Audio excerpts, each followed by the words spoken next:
तो प्यारे बच्चों, आप लोग कैसे हैं? आई होप कि आप लोग अच्छे होंगे, मस्त होंगे, स्वस्थ होंगे और आप मन लगाकर अपनी पढ़ाई कर रहे होंगे। तो आज हम लोग बिहार बोर्ड क्लास 10th का एक महत्वपूर्ण टॉपिक जो कि पहले एग्जाम में कई बार पूछा जा चुका है, उसको आज हम लोग देखेंगे, बनाएंगे।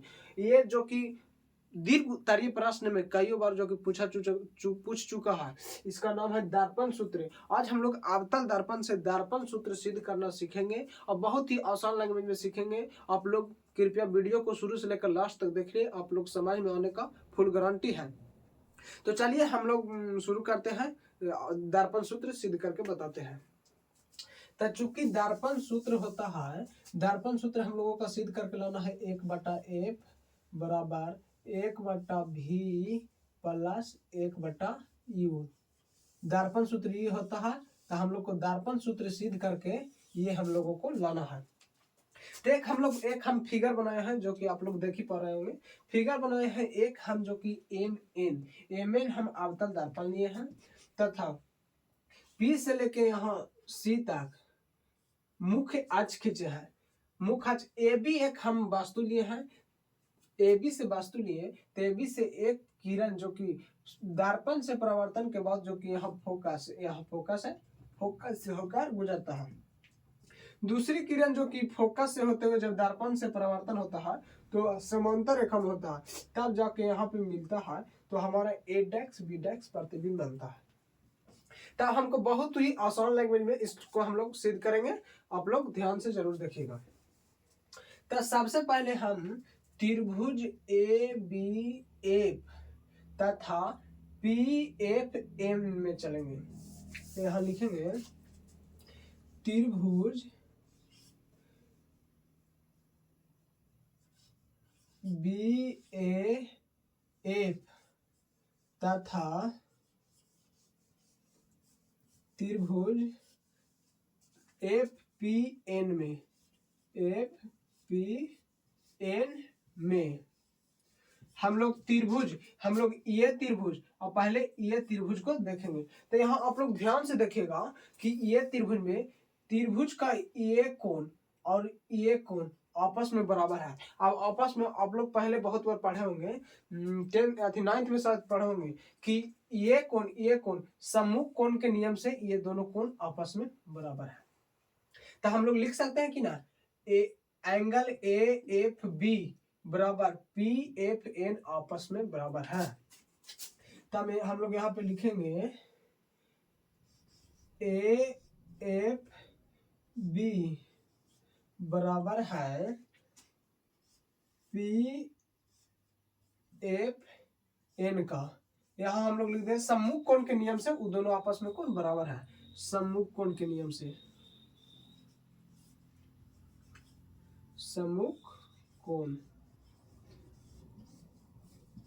अब एक चीज यहाँ पर आप लोग और ध्यान से देखिएगा, एंगल ये और यहाँ पे दोनों 90 डिग्री बन रहा है। तो दोनों जब 90 डिग्री बन रहा है तो कोण एंगल ई और एंगल पी आपस में बराबर होगा कि ना।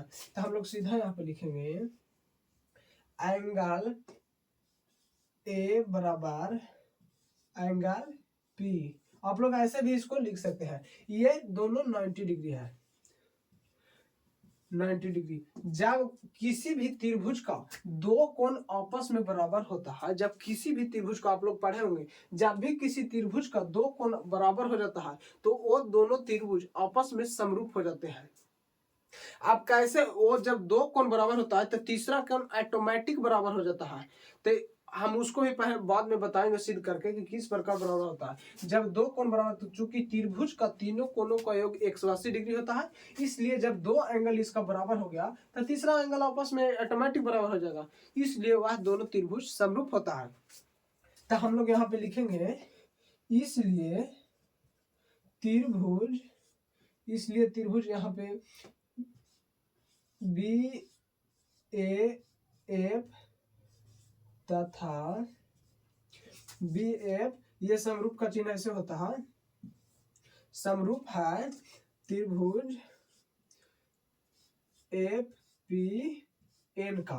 ये दोनों जब त्रिभुज आपस में समरूप है तो इनकी भुजा जो है से समानुपाती होता है, अनुपातिक हो जाता है। इसकी भुजा जो है इसकी अनुपात के बराबर होगा। जब इसका परपेंडिकुलर ए बी है तो इसका पी एन दोनों आपस में अनुपातिक हो जाएगा। फिर अगर जो इसका हम लोग लेते हैं ए एफ तो इसका हो जाएगा पी एफ। जब त्रिभुज दो त्रिभुज समरूप रहते हैं तो उसका भुजाएं अनुपाती हो जाती है, इसलिए यहां हो जाएगा ए बी बटा पी एन बराबर। अब हम लोग इसका ये भुजा लेंगे ए एफ तो इसका ये हो जाएगा पी एफ। यहां हो जाएगा ए एफ बटा पी एफ। ए एफ बराबर पी एफ हो गया। तो हम लोग इसको समीकरण 1 मानेंगे। ये हम लोग का समीकरण 1 हो गया। अब हम लोग आगे देखते हैं। अब आगे हम लोग त्रिभुज, ये प्रतिबिंब वाला त्रिभुज और ये त्रिभुज लेंगे। ये इसको हम मिटा देते हैं। तो आप लोग इस दोनों त्रिभुज में ध्यान से देखिएगा कि एंगल ये वाला कोण और ये वाला कोण आपस में बराबर है दोनों सम्मुख के नियम से। ठीक उसी प्रकार पहले त्रिभुज की तरह हम इसमें भी देखेंगे एंगल ये और ये बराबर है सम्मुख के नियम से। ठीक उसी प्रकार यहाँ पे 90 डिग्री बन रहा है और ठीक उसी प्रकार इसमें भी यहाँ पे 90 डिग्री बन रहा है। तो जब दो दो कोण आपस में बराबर है त्रिभुज का तो ये दोनों सिंपल सी बात है कि समरूप त्रिभुज हो जाएगा। तो हम उसको विशेष न लिखकर हम डायरेक्ट लिख देते हैं कि इसलिए त्रिभुज एडेक्स बीडेक्स एफ समरूप है पी एफ एम का। तो हम सिंपल से यहां लिख देते हैं डायरेक्ट,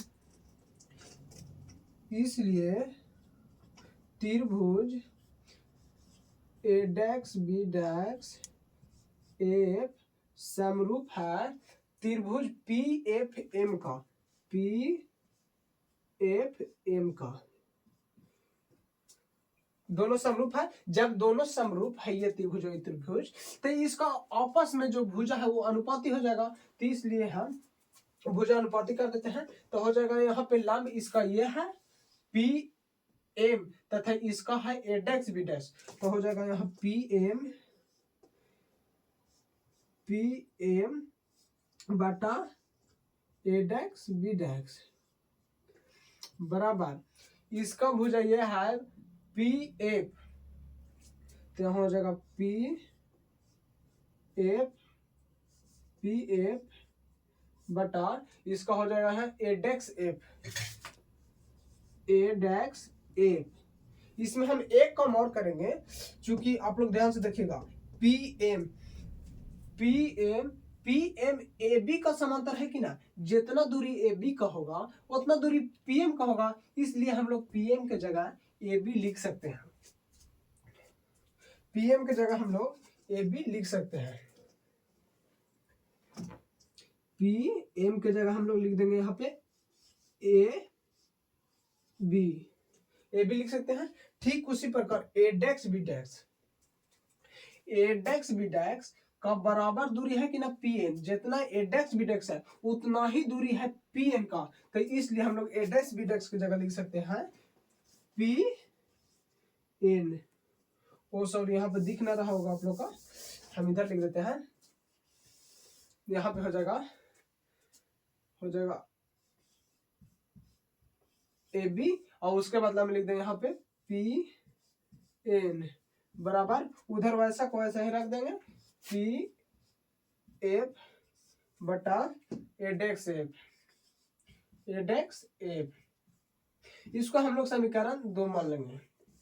अब हम लोग समीकरण 2 मान लिए। अब इसको थोड़ा सा हम लोग मिटाते हैं। कृपया आप लोग उतार लिए होंगे तो ठीक है, हम इसे थोड़ा सा मिटाते हैं और यहाँ पे आगे सोल्व करते हैं। समीकरण 1 और 2 से सोल्व करेंगे।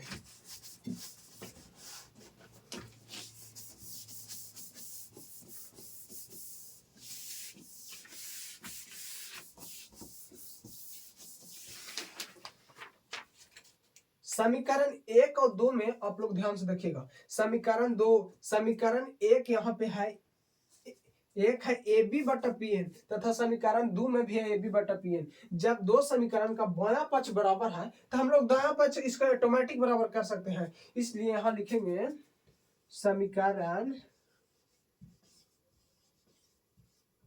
समीकरण एक तथा दूसरे समीकरण एक तथा दूसरे, तो जब बायां पक्ष इसका बराबर है तो हम लोग दायां पक्ष ऑटोमेटिक बराबर कर सकते हैं। तो इसलिए यहाँ पे लिखेंगे ए एफ बटा पी एफ, यहाँ पर ए एफ बटा पी एफ बराबर यहाँ हो जाएगा पी एफ बटा ए डेक्स एफ। अब हम देखेंगे, अब यहाँ तक तो हम लोग बहुत आसानी से कर लिए। अब हम लोग यहाँ पर मान पुट करना होगा, तब देखेंगे ए एफ यहाँ पे हम इसको साफ करते हैं थोड़ा। ए एफ, इसको कोई संबंध बच रहा है, इसको हम लोग फोकस दूरी होता है तो हम लोग एफ लिखते हैं, वक्रता केंद्र होता है तो सी लिखते हैं, लेकिन ए एफ की जगह तो हम लोग कुछ ना लिखते हैं। तो इसके लिए हमको क्या करना होगा, पूरा पी ए, पूरा दूरी में से हम लोग को, अगर हम लोग पूरा दूरी में से ये घटा देंगे तो हमको ही ना बच जाएगा। तो ये बच जाएगा तो हम लोग लिख सकते हैं आसानी से, ए है तो ये हम लोग का वास्तु दूरी हो जाएगा, तथा यहाँ पे पी एफ बचेगा तो पी एफ हम लोग फोकस दूरी लिख सकते हैं। इसके लिए हम लोग उस नियम का अपनाना पड़ेगा। तो हम लोग पूरा में से पहले ले लेंगे P A minus P A में से अगर जो हम लोग पी एफ घटा देते हैं तो वही चीज लिखल है पी एफ, हम घटा दिए थे, यहाँ ए एफ ही लिखल है, बट अब पी एफ को पी एफ रह देना है, पी एफ बराबर यहाँ पी एफ को पी एफ ही रह देना है, पी एफ ए डेक्स एफ, ठीक जैसे हम यहाँ किए ए डेक्स एफ को भी वही करना है, पी ए डेक्स माइनस पी एफ, इतना तक कर दिए। अब हम लोग चलिए यहाँ पे थोड़ा सा इसको मिटाते हैं और यहाँ पे हम लोग सॉल्व करते हैं। देखिएगा पी ए, यहाँ से हम लोग चलेंगे पी ए यानी वास्तु दूरी हो जाएगा माइनस यू, वास्तु दूरी यहाँ पे हम लोग लिखेंगे माइनस यू, ठीक है। माइनस के यहाँ माइनस हम लोग रह देंगे, पी एफ यानी यहाँ से यहाँ हो जाएगा फोकस दूरी, तब फोकस दूरी भी इसका ऋणात्मक होता है तो हम लोग माइनस एफ ले लेंगे, माइनस एफ बटा पी एफ यानी फोकस दूरी, तो यहाँ हो जाएगा माइनस एफ बराबर, फिर यहाँ पे कुछ है पी एफ यानी फोकस दूरी, तो फोकस दूरी यहाँ ऋणात्मक होता है तो माइनस है, बटा पी ए डेक्स यानी प्रतिबिंब दूरी, तो यहाँ हो जाएगा माइनस भी माइनस फोकस दूरी पी एफ, तो माइनस यहाँ पर एफ हो जाएगा। अब हम लोग इसको सोल्व करेंगे तो हम यहाँ हो जाएगा minus you minus plus F हो जाएगा, बटा यहाँ माइनस एफ हो जाएगा, बराबर माइनस एफ यहाँ पे हो जाएगा, यहाँ माइनस भी माइनस प्लस एफ हो जाएगा।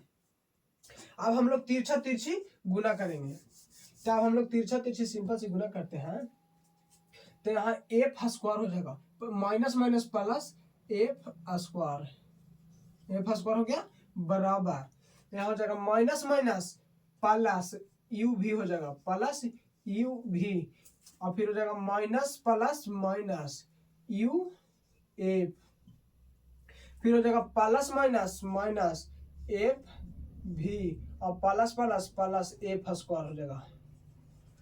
अब देखिए यहाँ एफ स्क्वायर, आराम से समझिएगा, एफ स्क्वायर जब दोनों प्लस में है तो ये दोनों आपस में कट जाएगा, तो सिंपल सी, अब हम लोग यू भी को इधर रहते हैं, माइनस वाला जितना है इसको हम लोग इधर प्लस में लेकर आ जाते हैं, तो यहाँ हो जाएगा यू एफ बराबर प्लस, माइनस में आएगा तो इधर प्लस में जाएगा, और फिर प्लस हो जाएगा एफ भी बराबर यहाँ पे हो जाएगा यू भी। अब कुछ नहीं करना है, पूरे में हम लोग एफ यू भी से भागा दे देंगे तो हमको दर्पण सूत्र आ जाएगा। तो हम यहाँ पे लिखेंगे, यहाँ एफ यू भी से भाग देने पर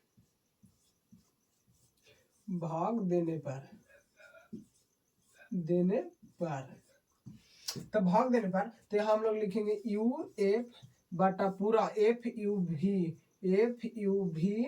प्लस के प्लस यहाँ पे लिखेंगे एफ भी, यहाँ बाटा हो जाएगा एफ यू भी, पूरा से भागा देना है, बराबर हो जाएगा यहाँ पे यू भी बटा एफ यू भी, पूरा में हम लोग भागा दे दिए, कुछ नहीं करना है।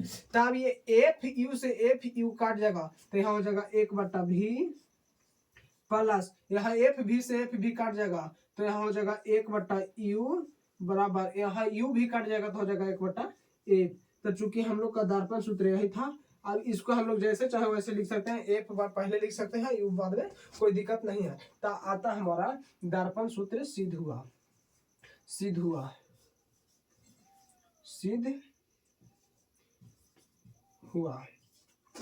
कुछ हम लोग को करना नहीं था, सिंपल सी, पहले हम लोग त्रिभुज ए बी एफ तथा पी एफ एन को समरूप कर दिए पहला में, और दूसरा में हम लोग ए डेक्स बी डेक्स एफ तथा पी एम एफ को समरूप कर दिए। समरूप करने के बाद हम लोग जोड़ घटाव के क्रिया यहाँ पे मान पुट कर दिए। मान पुट करने के बाद सिंपल सी बात हम लोग एफ यू से भागा भी से भागा दे दिए, तो हम लोग का दर्पण सूत्र सिद्ध हो गया। तो वीडियो को दूर से दूर शेयर कीजिए और लाइक जरूर कर दीजिएगा, बिना लाइक कर ले आप लोग वीडियो को देख के चले जाते हैं। धन्यवाद।